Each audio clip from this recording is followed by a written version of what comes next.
Well, I'm not sure I or all of our viewers followed that, Sandy, but what I'd like to ask is this. How is the tour going? Are you reaching your goal? Are you getting new members from the clip? I couldn't help but notice that there weren't very many people there. Well, Simon, I think it would be fair to say that the media is waging a silent war against me. They are trying to ignore me, and sponsorship and financial support is something we're working on definitely. And what about your new book? You've got a new book out, self-published, available online. It's a PDFA. PDF. PDF. And the title is Becoming a Mor'aan, A Guide to Spiritual and Pelvic Health in the Age of Confusion.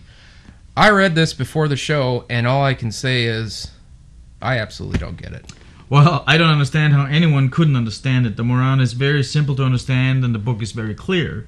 Well, I have to be honest, that wasn't my reaction at all. The book couldn't be any more clear, Simon. Yes, it could. No, it couldn't. Well, it could. No, it couldn't. The Mor'aan emphasizes the importance of family and heterosexuality. The Mor'aan stresses that good deeds and faith are required for salvation. The Mor'aan emphasizes the importance of charitable giving to the church, and so on.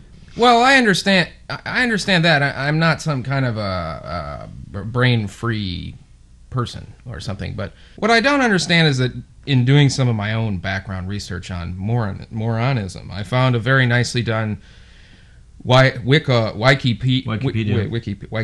page that compares Mormonism and Islam, and from what I could tell, there's not much difference between that page and your book, which, in all fairness, is longer, but in fact, in your book you say, and I quote, "In Mor'aanism, there is an emphasis upon family, and the family unit as the foundation for religious life and the transmission of values." On the Wikipedia page comparing Mormonism and Islam, it reads, "An emphasis upon family and the family unit as the foundation for religious life and the transmission of values." That's word for word. Some might even say that's plagiarism. This is what God dictated to me, Simon. He might have dictated it to someone else too. What do I know? How the hell am I supposed to know? And either way, God is not known to be a plagiarist. Okay? Well, no one is accusing God of being a plagiarist. Well, how can I be a plagiarist if all I did was write down what God told me to write down? Fair enough, but Dwight Garwin of the New York Times is accusing you of plagiarism. In fact, this is what he had to say about your book. Phelps's exposition on Mor'aanism has fully debased online electronic publishing and stands for the worst of modern faith-marked religions. The book, if I can even call it that, is nothing but unimaginative, logorrheic nonsense, shamelessly plagiarized from a Wikipedia page in the sad, hopeless style of a lazy, stupid sixth grader. The fact that claptrap of this sort ends up on the desk of a New York Times book reviewer stands as nothing less than a sadistic affront to professional book reviewing, and Phelps's unabashed haughtiness has only inspired me in one way: to look for a new job. Well, it sounds to me like the lamestream media are the ones that have hit a new low here, okay? These pathetic attempts to ridicule and discredit Mor'aanism are exactly what we'd expect. As some great philosopher once said, before a brilliant person begins something great, they must look foolish to the crowd. Newton said the earth was round. Actually, and that was Copernicus. And he was persecuted, too, right? Well, Copernicus. And it doesn't surprise me that the revolutionary ideas of Mor'aanism are getting strong opposition from the liberal, socialist, homosexual-loving media. Good enough for me. Before we wrap things up, though, I think we have time to take one... Well, wait, Simon. Let me just say one more thing about this journalist. He's calling into question the authenticity of what God directly told me. He's actually a book reviewer. The authenticity of what God directly told me. If what God told me is not real, how come it has touched so many people so deeply? How come my daughter, who has never read the whole thing, immediately converted? I can't say, Sandy, but we do have to move on. We still have time to take one phone call.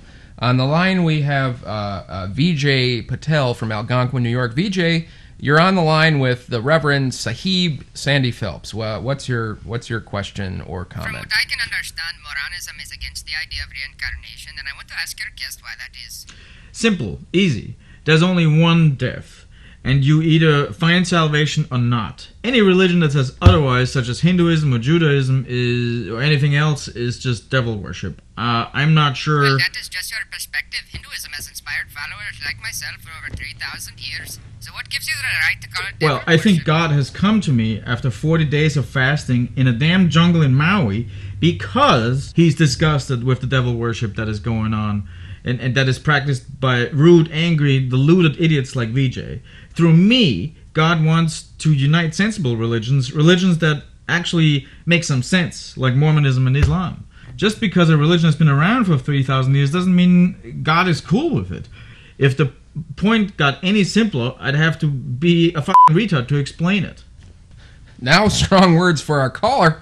It's a shootout right here on Christian Minute. VJ? Well, I don't think your guest needs to use that kind of language with me. And the reason why people like myself don't get it is because... VJ, wake the hell up. You're not even listening to me. Don't talk to me that way. You are the one who is not listening. The point you clearly do not understand about religion is that... Well, I think we lost VJ. Any closing thoughts, Sandy? What do you want to say to VJ? What do you want to say to people who don't get it, who don't care, who are on the fence, who are even sometimes so angry about what you're trying to do? Well, I'm not trying to do something, Simon. I am doing something. Mor'aanism now has almost 500 members, which is up from 10 members when I left Maui 6 months ago. And that makes us the fastest growing religion in the world on a percentage basis.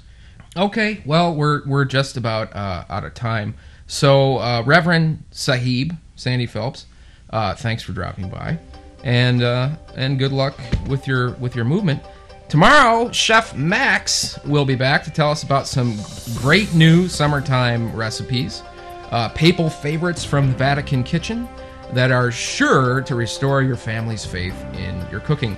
So be sure to stick around for Chef Max. And Sandy, if you're still in town, I know Chef Max would love to have an extra set of hands in the kitchen.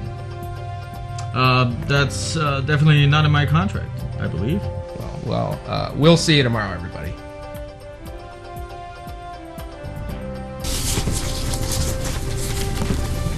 What was that Chef Max shit all about? I'm a goddamn religious leader, not a sous chef.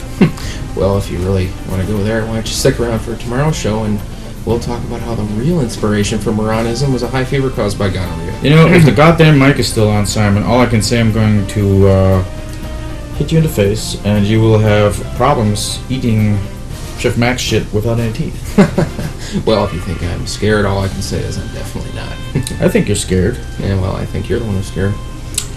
Yeah, I'm scared that this show sucks. Yeah, you know why? Because you're on it. You know who really sucks? Chef Max. Yeah, well, not as much as your stupid religion. And I you know what? I dare you to say one more thing about Chef Max. You and I both know that Chef Max is a douchebag and his cooking sucks. Yeah, well, as soon as we fade, I am completely going to murder you. Looking forward to watching you try it. And if you don't mind, when I'm done, I'll go ahead and wipe up your blood with that stupid robe you're wearing. Well, maybe you can ask for a raise and get a new suit. And I'll use some of the money to buy you an iron for your robe. And maybe with your new suit, you can look for a real job. You know what? And my first client as a contract killer will be you. Well, you know what would be worse than what you just said? I so want to know. Threat from my mom. Yeah, who was great in bed, by the way. Okay, that's it.